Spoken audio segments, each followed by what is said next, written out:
I'm Ken Moody, our Cloud Business Development Manager for 6 Degrees Group. And we're based in London, in the city, with regional offices in Birmingham and some other remote locations. Sure, 6 Degrees Group, as I mentioned, they're based in, a head office based in the city.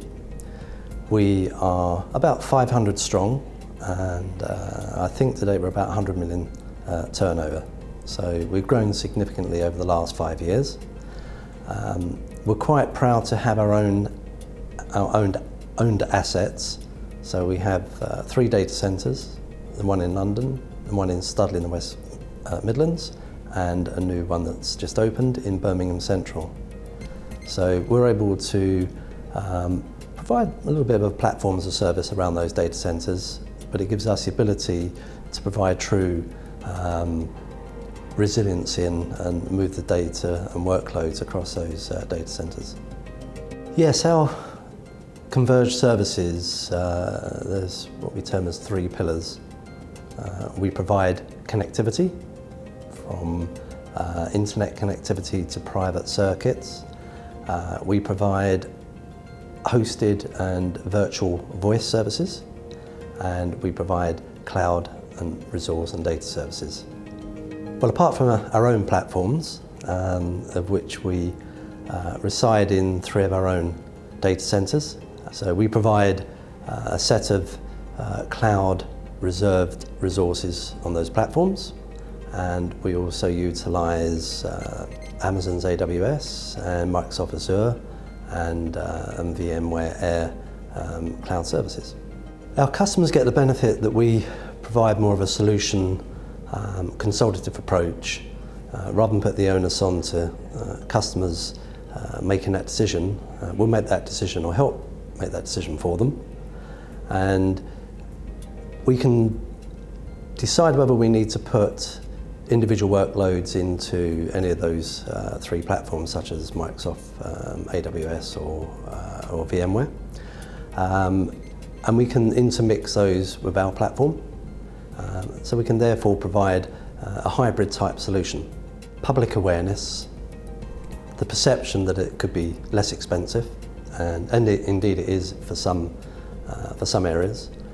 And I think there's now an acceptance that customers would like the ability to make sure they're getting the most cost-effective services from any of those providers. We provide a single orchestration portal, which is a single point of administration and a single point of billing, which is quite important across all of those platform as a service providers and indeed our own. Over the last 4 or 5 years, there's been a trend for organisations to require an infrastructure as a service. So they really would like to match what they have on premise and put that in the cloud. So they really want to take their own virtual network, have it somewhere where it's looked after and is accessed quite easily. But typically there might be over-resourcing that type of requirement. So there's a few areas. Of late now, there's more of a demand for delivering applications back to any type of endpoint, from smartphones, tablets, desktops.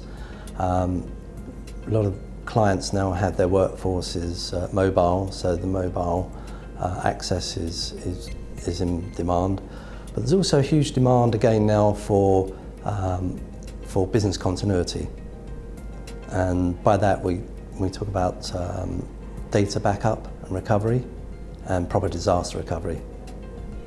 And we still apply a consultative approach to those 2 areas because there's a perception that people who take on a backup as a service would assume that they've got a disaster recovery.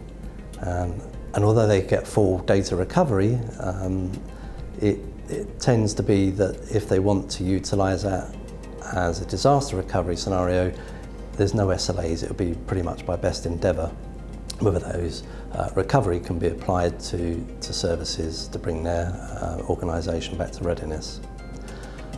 The key now is pretty much the disaster recovery as a service. And disaster recovery in our opinion, is in the event of a primary failure, that clients can either access a full environment or individual workloads that is an automatic failover to another data center for their access. So we're clearly making our clients and prospective clients understand that there is a difference, and so we're finding that's becoming quite relevant.